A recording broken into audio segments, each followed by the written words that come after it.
देश विदेश में कई ऐसे महान व्यक्ति हुए हैं जिनके विचारों को पढ़ने से ही हमारा जीवन बदल जाता है। जीवन में जब हमें कुछ समझ नहीं आता तब इन महान व्यक्तियों के विचार ही हमारा मार्गदर्शन करते हैं। आइए आज जानते हैं कुछ महान व्यक्तियों की बातें जो हमारे जीवन में नई ऊर्जा भर देंगी। हम सब वीडियो ज्ञानवर्धक प्रस्तुत करते हैं। आशा है हमारी वीडियो आपको कुछ सिखा पाएगी। इसके लिए आपको वीडियो पूरी देखनी होगी, बिना स्किप करें। हमारे इस चैनल को लाइक और सब्सक्राइब कीजिए। चलो वीडियो शुरू करते हैं। स्वामी विवेकानंद। दिल और दिमाग के टकराव में दिल की सुनो। एक समय में एक काम करो, ऐसा करते समय अपनी पूरी आत्मा उसमें डाल दो और बाकी सब कुछ भूल जाओ। किसी दिन जब आपके सामने कोई समस्या ना आए, आप सुनिश्चित हो सकते हैं कि आप गलत मार्ग पर चल रहे हैं। उठो, जागो और तब तक नहीं रुको जब तक लक्ष्य हासिल ना हो जाए।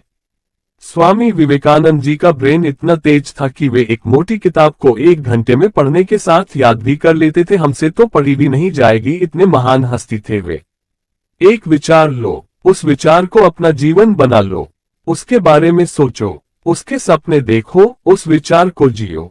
अपने दिमाग, मांसपेशियों, नसों, शरीर के हर हिस्से को उस विचार में डूब जाने दो और बाकी सभी विचार को किनारे रख दो। यही सफल होने का तरीका है। खुद को कमजोर समझना सबसे बड़ा पाप है। सबसे बड़ा धर्म है अपने स्वभाव के प्रति सच्चे होना। खुद पर विश्वास करो। जो आग हमें गर्मी देती है, हमें नष्ट भी कर सकती है। यह अग्नि का दोष नहीं है। मस्तिष्क की शक्तियां सूर्य की किरणों के समान है। जब वो केंद्रित होती हैं, चमक उठती है। Doctor APJ Abdul Kalam. कलाम जी हमारे देश के राष्ट्रपति रह चुके हैं। इससे पहले कि सपने सच हो, आपको सपने देखने होंगे। उनका कहना था कि व्यक्ति को सपने देखने चाहिए। कुछ नया करने की उमंग हमेशा बनी रहनी चाहिए। अगर हम सपने नहीं देखेंगे तो जीवन में प्रगति नहीं कर पाएंगे। शिक्षण एक बहुत ही महान पेशा है जो किसी व्यक्ति के चरित्र, क्षमता और भविष्य को आकार देता है। अगर लोग मुझे एक अच्छे शिक्षक के रूप में याद रखते हैं तो मेरे लिए ये सबसे बड़ा सम्मान होगा। उन्होंने शिक्षा को हमेशा ही बहुत महत्व दिया। विज्ञान मानवता के लिए एक खूबसूरत तोहफा है, हमें इसे बिगाड़ना नहीं चाहिए। उनका मानना था कि विज्ञान का सदुपयोग होना चाहिए। विज्ञान से बेहतर कुछ हो ही नहीं सकता। विज्ञान का उपयोग विकास के लिए होना चाहिए, विनाश के लिए नहीं। तब तक लड़ना मत छोड़ो जब तक अपनी तय की हुई जगह पर ना पहुंच जाओ। जिंदगी में एक लक्ष्य रखो, लगातार ज्ञान प्राप्त करो, कड़ी मेहनत करो और महान जीवन को प्राप्त करने के लिए दृढ़ रहो। सुभाष चंद्र बोस। नेताजी ने विदेश में जाकर आजाद हिंद फौज की स्थापना की थी, जिसने देश को आजाद कराने में योगदान दिया। सफलता हमेशा असफलता के स्तंभ पर खड़ी होती है, इसलिए किसी को भी असफलता से घबराना नहीं चाहिए। यदि कभी झुकने की नौबत आ जाए तो वीरों की तरह झुकें। जो फूलों को देखकर मचलते हैं उन्हें कांटे भी जल्दी लगते हैं। याद रखिए, सबसे बड़ा अपराध अन्याय सहना और गलत के साथ समझौता करना है। उच्च विचारों से कमजोरियां दूर होती हैं। हमें हमेशा उच्च विचार पैदा करते रहना चाहिए। हमारा कर्तव्य है कि हम अपनी स्वतंत्रता का मूल्य खून से चुकाएं। Jack Ma. चीन के एक गरीब परिवार में जन्मे जैक मा ने बतौर अंग्रेजी शिक्षक अपने करियर की शुरुआत की थी। उन्हें 30 नौकरियों से हटाया जा चुका है, परंतु कंप्यूटिंग से कोई पुराना वास्ता नहीं होने के बावजूद भी जैक मा ने अपने अपार्टमेंट में ही अलीबाबा की नींव रखी। फोर्ब्स की 2017 की सूची के अनुसार जैक मा चीन के तीसरे सबसे धनी व्यक्ति हैं। फोर्ब्स में उनकी दौलत $36.6 अरब बताई गई थी और $420 अरब की कंपनी अलीबाबा में जैक मा की लगभग 9% हिस्सेदारी है।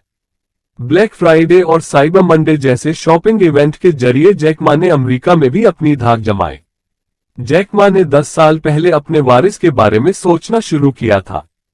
साल 2013 में उन्होंने बोर्ड अध्यक्ष बनने के लिए मुख्य कार्यकारी अधिकारी की कुर्सी छोड़ी। उन्होंने इसके बाद जैक मा फाउंडेशन के जरिए चीन के ग्रामीण इलाकों में शिक्षा के प्रचार प्रसार के लिए काम शुरू किया। अलीबाबा के संस्थापक, साझेदार की भूमिका में रहते हुए जैक मा अब शिक्षा की ओर लौटना चाहते हैं। इस सिलसिले में उन्होंने ब्लूमबर्ग को दिए एक साक्षात्कार में कहा था कि कई चीजें हैं जिन्हें वो बिल गेट्स से सीख सकते हैं। कुछ साल पहले जनवरी में जैक मा ने कहा था कि न्यूयॉर्क में निर्वाचित राष्ट्रपति डोनाल्ड ट्रंप के साथ उनकी मुलाकात बहुत अच्छी रही थी। मुलाकात के बाद जैक मा ने कहा था कि ट्रंप और वो दोनों सहमत हुए कि अमेरिका चीन संबंध मजबूत, अधिक दोस्ताना और बेहतर होने चाहिए। तब ट्रंप ने जैक मा की ये कहते हुए तारीफ की थी कि वो एक महान उद्यमी है जो चीन और अमेरिका दोनों से प्यार करते हैं। लेकिन जैक मा ऐसे समय कुर्सी छोड़ रहे हैं जब चीन के निर्माता और कारोबार अमेरिका के साथ ट्रेड वॉर की वजह से कई चुनौतियों का सामना कर रहे हैं। जैक मा चर्चा में लगातार बने रहते हैं। साल 2017 में जैक मा ने अलीबाबा की वर्षगांठ के मौके पर आयोजित कार्यक्रम में दिवंगत माइकल जैक्सन की तरह परिधान पहना था। पिछले साल उन्होंने अभिनय की दुनिया में कदम भी रखा। जैक मा एक शॉर्ट फिल्म में मार्शल आर्ट्स मास्टर जेट ली के साथ नजर आए थे। जैक मा मार्शल आर्ट्स के फैन ही नहीं है बल्कि 30 साल से अधिक समय से ताई ची का अभ्यास भी कर रहे हैं। जैक मा जी के जीवन से हमें बहुत कुछ सीख सकते हैं। चैनल को लाइक और सब्सक्राइब कीजिए।